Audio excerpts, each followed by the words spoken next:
Shalom! Tudo bem? Tudo bem? Tudo jóia? Tudo legal? Se estiver chegando aqui no nosso canal pela primeira vez, já entre contribuindo. É isso mesmo, já entre contribuindo. Como? Se inscrevendo no canal. Você se inscreveu? Hoje vamos falar sobre um assunto também muito bom e muito puxado. Talvez seja necessário fazer mais de um vídeo sobre isso. Lembrando que aqui no nosso canal nós temos 3 playlists, está surgindo uma quarta. Vamos falar sobre a Arca da Aliança. Vamos começar a conversar sobre a Arca da Aliança. Tem coisas boas vindo por aí, vamos lá. Mas vamos começar falando sobre o que a Escritura fala, certo? Tem algumas coisas que vamos precisar raciocinar, que eu vou deixar, tem algumas coisas que eu vou deixar com vocês, deixar com vocês. A gente vai ver juntos o que acontece, ou o que aconteceu com a arca e o que ocorrerá. Qual é a previsão que existe sobre isso, que está embutida em outra profecia, está embutida, e eu acho que ninguém percebeu. Vamos começar com Shemot. Shemot, para quem não sabe, é Êxodo. Eu sempre falo aqui de Breshit, então todo mundo já sabe. Breshit é Gênesis. Devarim é Deuteronômio. Agora vamos começar com Shemot. Shemot capítulo 25. Shemot capítulo 25. Quase que eu falo, sabe o que eu ia falar agora? Quando eu estou dando uma aula de hebraico, eu falo, olha, a qualquer momento você pode me interromper e fazer pergunta. Eu olhei para cá e eu ia falar com você, a qualquer momento você interrompe e faz pergunta. Mas eu tinha esquecido o que é um vídeo. Vamos lá. Shemot capítulo 25, versículo 8. Eu estou risado, não? E me farão um santuário e morarei entre eles. E me farão um santuário, e não é morarei nele, no santuário, morarei entre eles. E conforme tudo que eu te mostrar como modelo para o tabernáculo e como modelo para todos os seus objetos, exatamente assim fareis. Existe algo aqui por detrás, muito sério, para exatamente assim fareis, tá? Eu falo disso no segundo vídeo, mas se houver segundo vídeo, vamos ver. Bom, foi ordenado fazer um santuário. Começaremos por aqui, tá? Qual foi a ordem? Farão um santuário. E o que foi dito a respeito disso? Eu morarei entre eles. Então você tá, o livro de Shemot não é da época de Moshe, eu já falei isso aqui 200 vezes. Mas mostra bem o que eles ainda tinham no período histórico que compreendeu a fabricação, vamos dizer assim, do livro de Shemot, que foi entre Uzias e Josias. Então eles tinham ainda o resquício, ele estava tentando relembrar a Torá, então você acerta em algumas coisas e erra em outras, é normal, em qualquer lugar do mundo, com qualquer pessoa. Ok, esse é o primeiro texto. O segundo texto é 1 Samuel,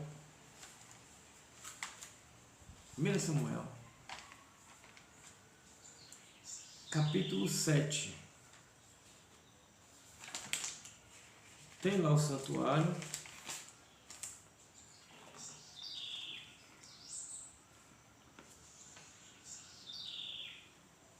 Segunda Samuel. Eu que errei agora, desculpem. Eu abri 1 Samuel 7 e achei estranho. 2 Samuel, capítulo 7.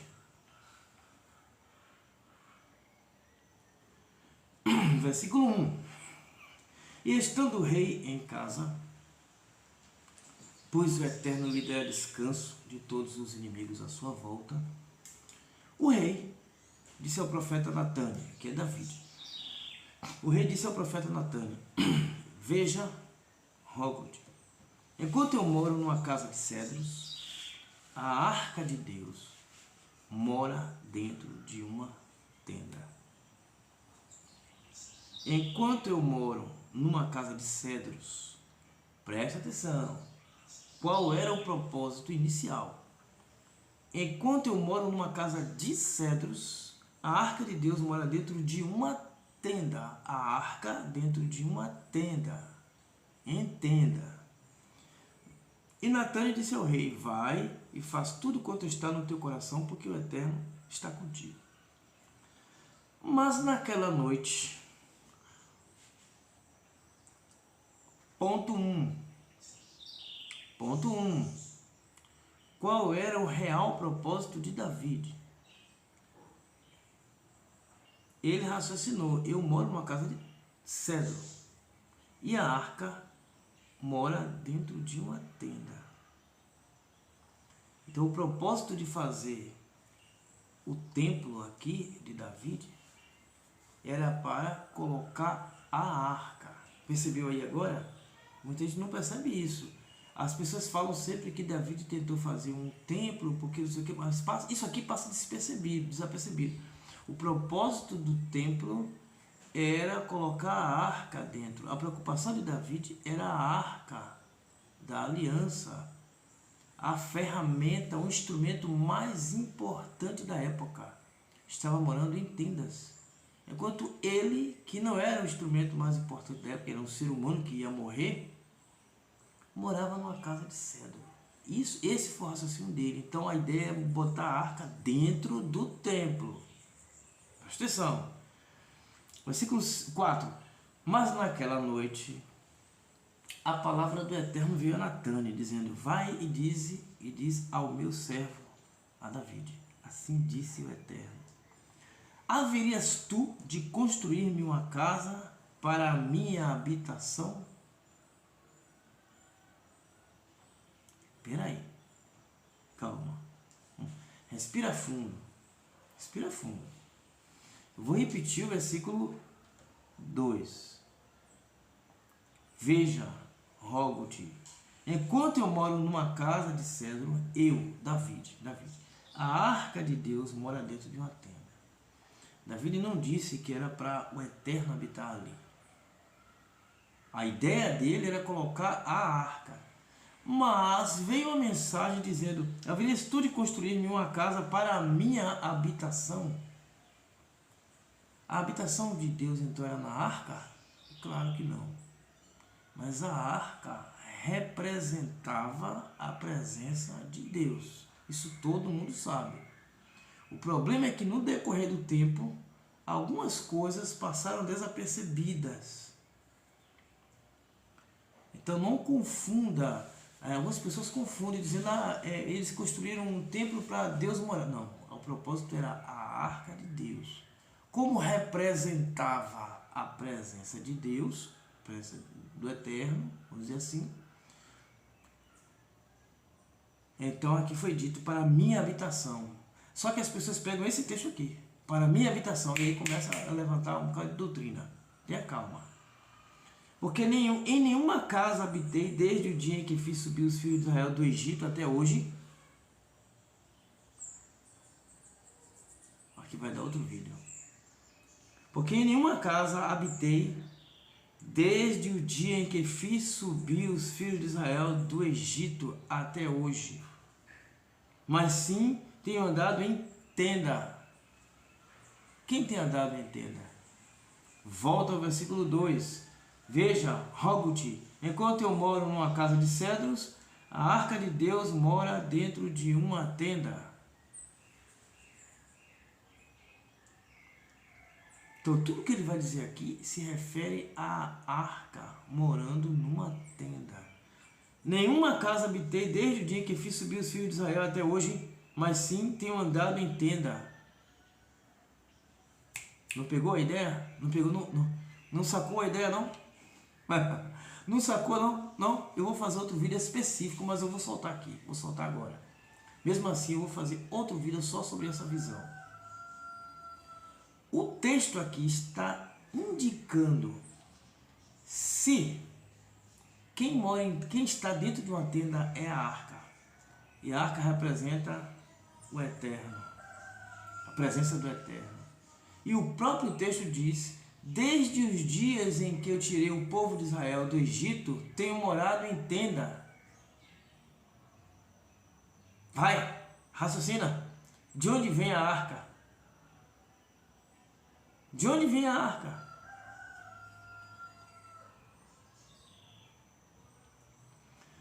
Desde o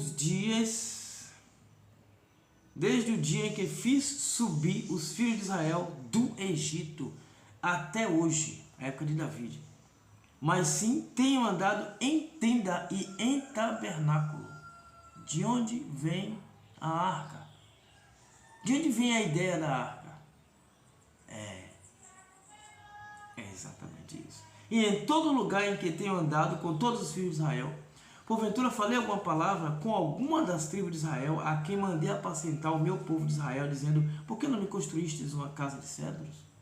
Davi, alguma vez, desde que eu tirei o povo de Israel até hoje, eu falei para alguém isso, para me construir uma casa de cedros? Não, eu tenho andado em tendas. Quem tem andado em tendas? A arca. A arca anda em tendas, o Eterno anda em tendas. Se a arca anda em tendas, o Eterno anda em tendas. E de onde vem a tenda? E de onde vem a arca? A arca vem desde o Egito.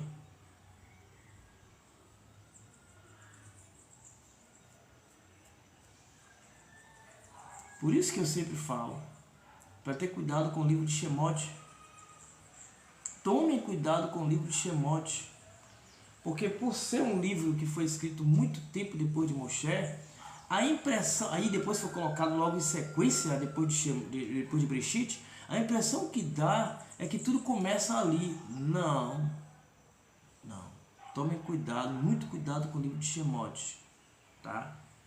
Agora, versículo 8, agora assim diz ao meu servo, a David, assim disse o Eterno dos Exércitos: eu te tomei da cabana dos pastores, de trás das ovelhas, para que fosse chefe sobre meu povo, sobre Israel.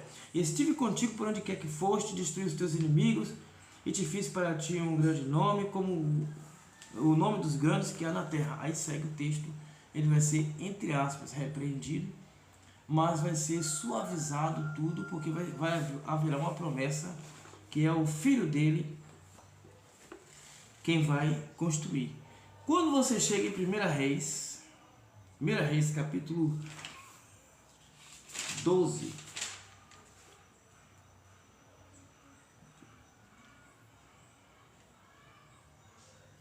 capítulo 8, 1 Reis capítulo 8, e o versículo, não vamos ler todo não, capítulo 8, versículo 12. Capítulo 8, versículo 12. Então Shlomo disse, Shlomo é Salomão, o Eterno disse que habitaria nas trevas espessas. Percebeu? Não sacou?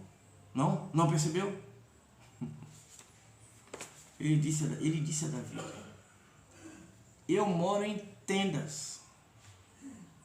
Agora Shlomo disse, o Eterno disse que habitaria nas trevas espessas. Percebeu que a morada, o templo, não é exatamente para o Eterno? A questão não era o templo, a questão era a arca. A questão toda, que todo mundo coloca a visão para o templo. Não é o templo, eles não tinham essa visão.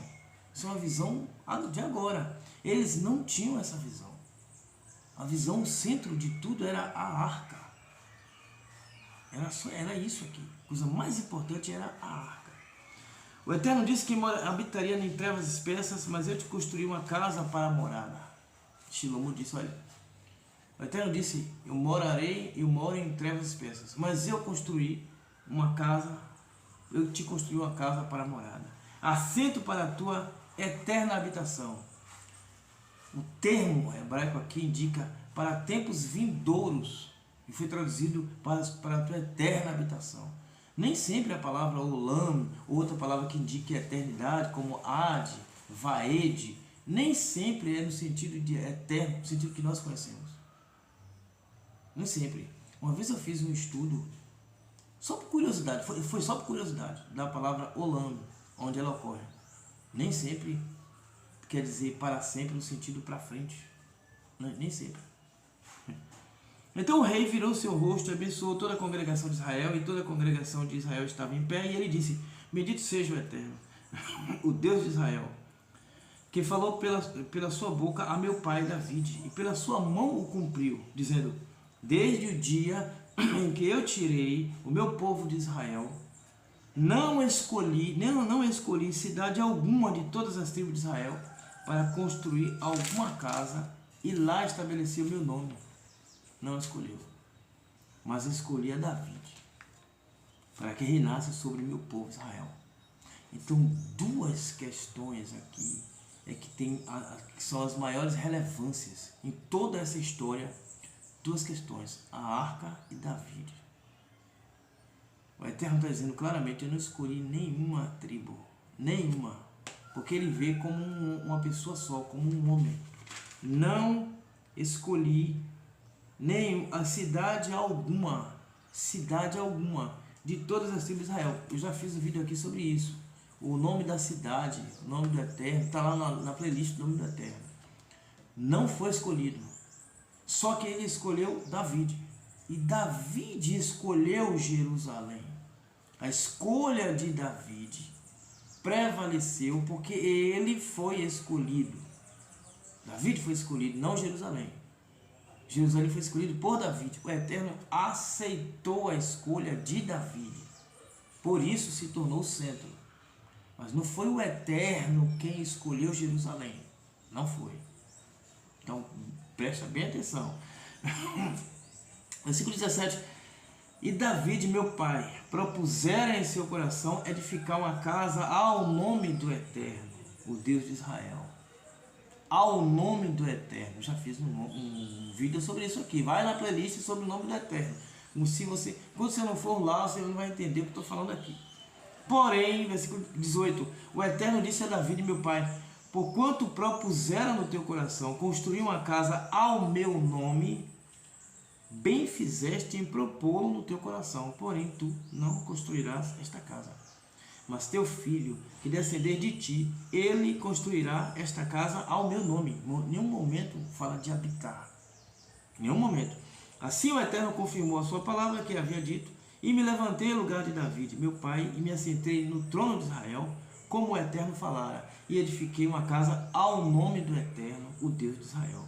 E nela, aí agora a questão vai ligar lá atrás, e nela, na casa que construí um lugar para a arca, na qual está a aliança do Eterno, a qual fez com os nossos pais quando os tirou da terra do Egito. Ligue tudo aí agora.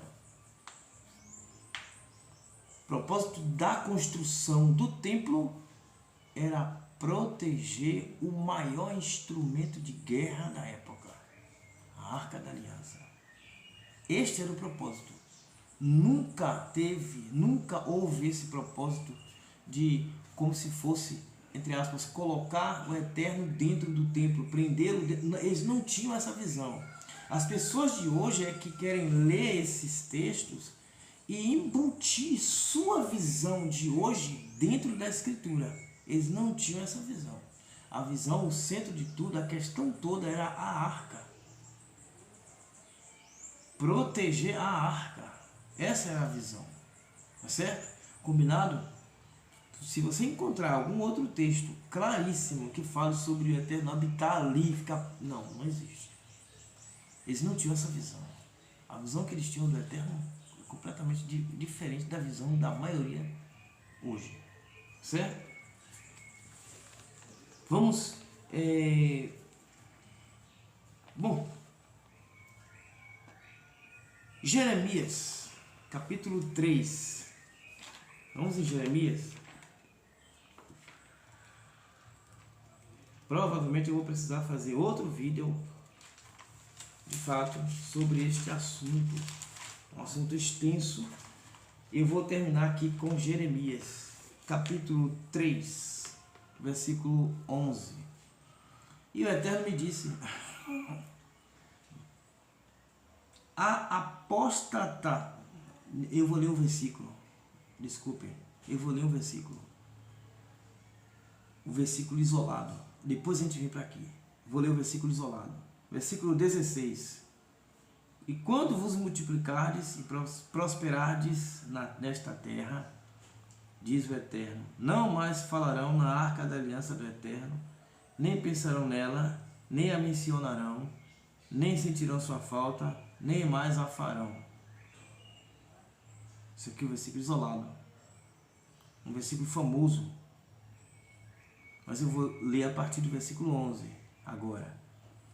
E o Eterno me disse, a apóstata Israel se mostrou mais justa que a traiçoeira Judá. Qual o contexto aqui? Uma comparação. Israel, a parte norte, se mostrou mais justa que a traiçoeira Judá. Mais justo a parte norte. Versículo 12. Vai e proclama ao norte, estas palavras. Retorna, ó apóstata Israel. De quem está falando o texto? Vai e proclama ao norte. Então, o termo, neste caso aqui, o termo Israel se refere ao norte. Não se refere ao povo como um todo, as 12. Não. Se refere ao norte. Vai e proclama ao norte essas palavras. Retorna, ó apóstata Israel, diz o Eterno. Não te renegarei, porque sou misericordioso, diz o Eterno. Não permanecerei eternamente rancoroso. Reconhece, porém, que em tua iniquidade transgrediste contra o Eterno, dos teus deuses, que buscaste estranhos pelos caminhos para com eles te deitares sob cada árvore frondosa e que não deste ouvidos à minha voz, diz o Eterno. Retornai, ó filhos rebeldes. As pessoas também gostam de pegar esse versículo aqui isolado. Está falando da casa norte, da parte norte. Retornai, ó filhos rebeldes, diz o Eterno, pois eu sou teu Senhor e buscarei a ti, um de cada cidade e 2 de cada família, para trazê-los a Sião. Se fosse Judá, não precisava dizer isso. Judá é uma tribo. Se tivesse junto com Benjamim, seria só 2 tribos. Mas se tratando do norte, são 10 tribos. Então, sim, aí o texto tem razão em dizer um de cada cidade e 2 de cada família, para trazê-la a Sião. Trazê-los a Sião. Versículo 15. E vos darei pastores que se guiam por meu coração e vos alimentarão com conhecimentos e compreensão. Então eles não estão alimentados com conhecimentos e compreensão. Aí vem o versículo. E quando vos multiplicardes e prosperardes nesta terra, está falando de lá, diz o Eterno, não mais falarão na arca da aliança do Eterno. Isso aqui foi dito para a parte norte. Dito para a parte norte. Não mais falarão na arca da aliança do Eterno. Nem pensarão nela, nem a mencionarão, nem sentirão sua falta, nem mais a farão. Parte norte. Será então que chamarão Jerusalém de trono do Eterno. E a ela virão todas as nações para se unirem ao nome do Eterno em Jerusalém. E não mais se deixarão dominar pela teimosia de seus corações perversos. E aí, que tal? Esse trecho, capítulo 3, versículo 11 a 17, diz respeito à parte norte. Não está falando para todo mundo, não. Está falando especificamente para vai e proclama ao norte essas palavras, versículo 12. Só a parte norte. O versículo 11 faz uma comparação entre uma e outra. O versículo 12 especifica para quem é a profecia, para quem é essa passagem, parte norte. Agora, no versículo 18, naqueles dias, as casas de Judá e Israel caminharão juntas. e sairão das terras do norte, e virão à terra que dê por herança a seus pais. Agora está falando de todos. Agora está falando de todos. Porém eu disse, como te considerarei entre meus filhos, e como poderei te dar uma terra tão querida, a herança tão desejada por todas as nações? E expliquei, chama-me de meu pai, e não te apartes de meus caminhos. Entretanto, tal qual uma esposa traiçoeira que é infiel a seu marido, vós vos conduzistes para comigo, ó casa de Israel. Agora sim, diz o Eterno, uma voz se ouve do alto das montanhas, é o pranto suplicante dos filhos de Israel, porque perverteram seus caminhos e abandonaram o Eterno, seu Deus.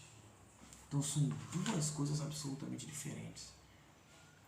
O texto faz uma comparação no versículo 11, depois ele direciona para quem está falando, parte norte, não mais farão a arca, não mais pensarão nela, nem mencionará mais. Nem mencionará mais. Certo? Já fiz vários vídeos aqui, diversas outras profecias falam dessa vinda da parte norte, de onde foram levados, e da união das duas. Não está falando para Judá especificamente em relação à arca. De acordo com algumas tradições, é uma tradição, tá? Jeremias ou destruiu a arca, que eu acho improvável, ou escondeu a arca. Isso é uma tradição. Mas o que você acha? Quero que vocês coloquem aí no comentário. Não há nenhuma prova de que Jeremias tenha quebrado a arca. Também não há nenhuma prova de que Jeremias tenha escondido a arca. Meu posicionamento, Jeremias escondeu a arca. E você, o que acha? Por que você acha que está todo mundo procurando a arca?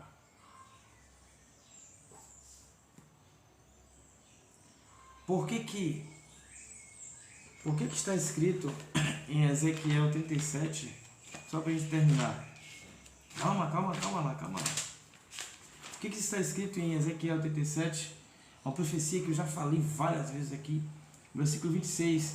E as nações saberão que eu sou o Eterno, que santifica Israel, quando o meu santuário estiver no meio deles para sempre. Então haverá assim um dia em que o santuário do Eterno, o templo, aqui agora é uma referência clara ao templo, estará no meio do povo para sempre. Qual era o propósito do templo? Qual era o propósito do templo? Proteger a arca.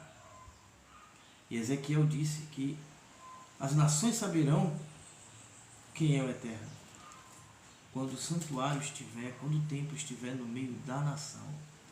Então onde estará o templo, estará a arca. Então na minha visão, a arca ainda existe e está viva em algum lugar. E só esperando o momento certo para ser manifestada. Muito obrigado pela sua visualização. Verei vocês no próximo vídeo.